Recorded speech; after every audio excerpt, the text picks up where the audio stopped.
All right, so in the previous session, we took a look at how to simply turn on the motor at a specific speed and how to turn it off when you felt like doing so or when it was called for.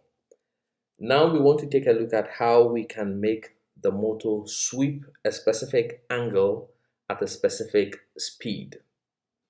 So I'm going to get rid of the large motor and everything down here because we are the medium motor, sorry. And so I want us to focus entirely on the large motor for this setup. The way we let the motor sweep an angle at a particular speed is to call a function called on for degrees.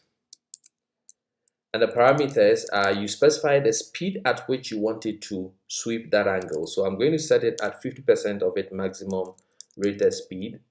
And I'll say the degrees is equal to 180. So this is what we need to do. Basically, what line 10 is telling the motor to do is to sweep an angle of 180 degrees at a speed which is 50% of 1050, that is 525. Now, do not confuse yourself. You are asking the motor to sweep an angle of 180, so that is the target angle. The speed at which it does that sweeping can be way higher than the 180. So what it actually means is that it will sweep that angle in less than a second. That is basically what it means. Your target angle is what you specify for the degrees here, and the speed at which you want the motor to sweep it. I can even set it to 100, which means I want it to sweep 180 degrees in the shortest possible time. Okay, so let's go onto the workbench.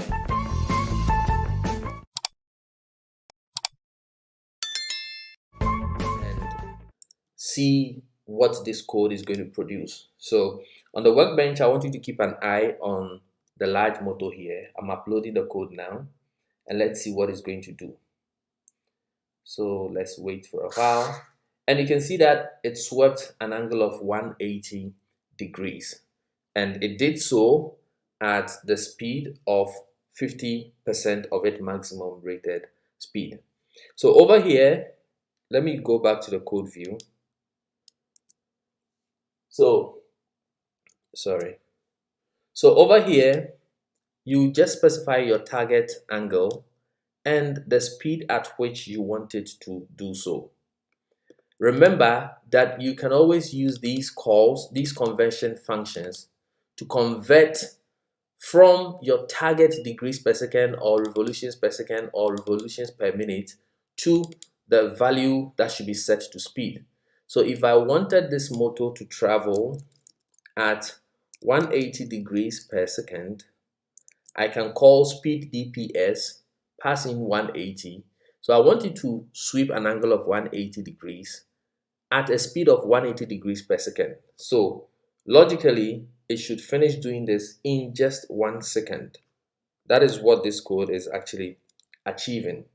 So if I should go to the workbench now and we run this code, keeping an eye on the large motor, we expect that within a second it will travel 180 degrees. So let's see, code is uploading, and within a second it travels 180 degrees. If we come back to the code view and I change this to 45 degrees, then essentially I want it to take 4 seconds to sweep the 180 degree. I hope you understand. So the degrees over here is your target angle, and the speed is the speed at which you want to do it. So if I want you to sweep 180 degrees, sweeping 45 degrees every second, then you need to sweep 45 times 4, which is 180, to be able to finish the entire 180 degrees. So I will switch over to the workbench again, and then we can take a look at what this code produces. So once again, keep an eye here and try to time in your mind how long it takes for it to finish sweeping 180 degrees. So you see, at 45 degrees, it is traveling slow, and within 4 seconds, it finishes sweeping the 180 degrees. All right. Now that we understand how to control the motor by setting a target angle and a speed, if you observed critically, you can see that calling the on for degrees function didn't require us to pause or anything. And the reason is because this call here is blocking by default. Any code that is blocking basically stops execution of the program until that line of code has finished. So what it means is if I put any code on line 11, 12 and downwards, until the motor has finished sweeping 180 degrees, all those code is not going to get executed. And this is what is making us not have to sleep like we did in the previous session. If we didn't want this to be blocking, all we had to do is to specify block to be false. By default, it is true.